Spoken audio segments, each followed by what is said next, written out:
Well, it is Wednesday, and that means plant and garden expert Craig Hignight is here taking all of your questions on the WQAD Facebook page. Thank you so much for joining us again. Glad to be here. As always. Would you like to take the first question? Sure, yeah, it's a great day to be inside answering all of your burning questions here. So we're going to start with Deborah. She's got 6 cauliflower plants. Only 1 is producing. The other 5 just have green leaves. Okay, there's still time. Cauliflower produces well in the fall also. Make sure that you're keeping your fertilizer running. All of the cole crops are pretty heavy feeders, so maybe a little side dressing of fertilizer, and definitely, well, when this rain stops, keep the water going. You know, they're also very high water usage plants.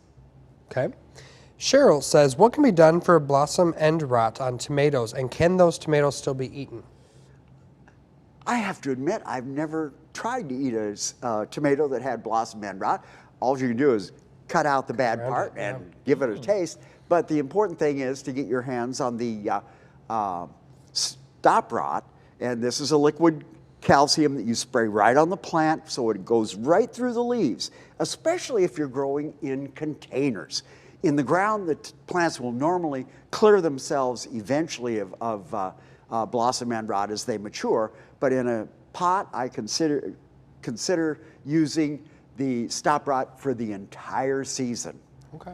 Nice. This one is from Jenny. What causes lilies to be 7 feet tall? Genetics.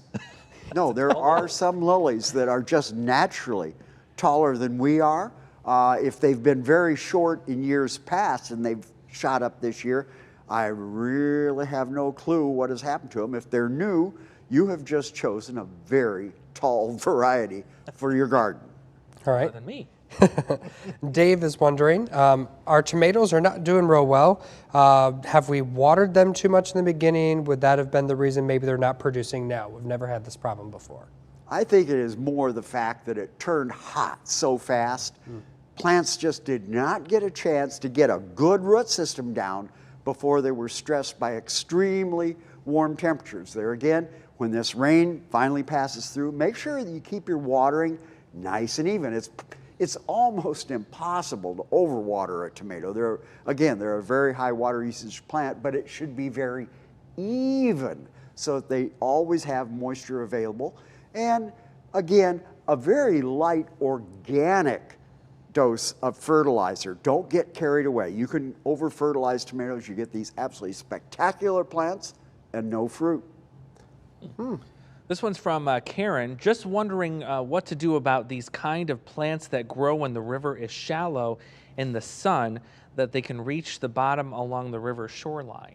Well, there are many bog plants. They grow on the verge of water courses, and they actually, believe it or not, they can lay dormant for an amazing period of time.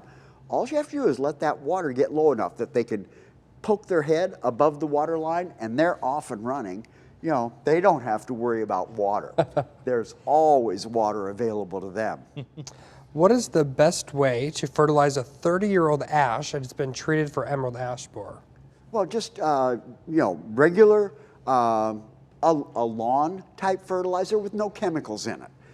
You don't need the pre-emergent or the post-emergent herbicides in there, but it is, well, we're a little late right now for putting down step number 3, but it would never hurt to go ahead and just put another round of fertilizer just under the tree so that it is available. Got to remember, the tree and the grass are competing for the same food and water.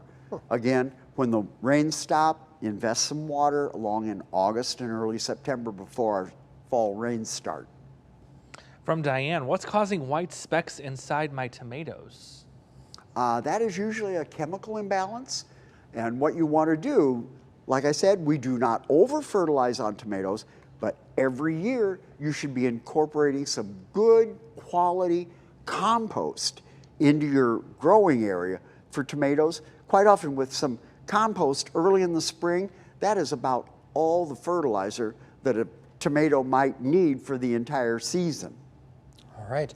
Well, we're still taking questions on the WQAD Facebook page right now. We're going to take a short break, come back and answer some more.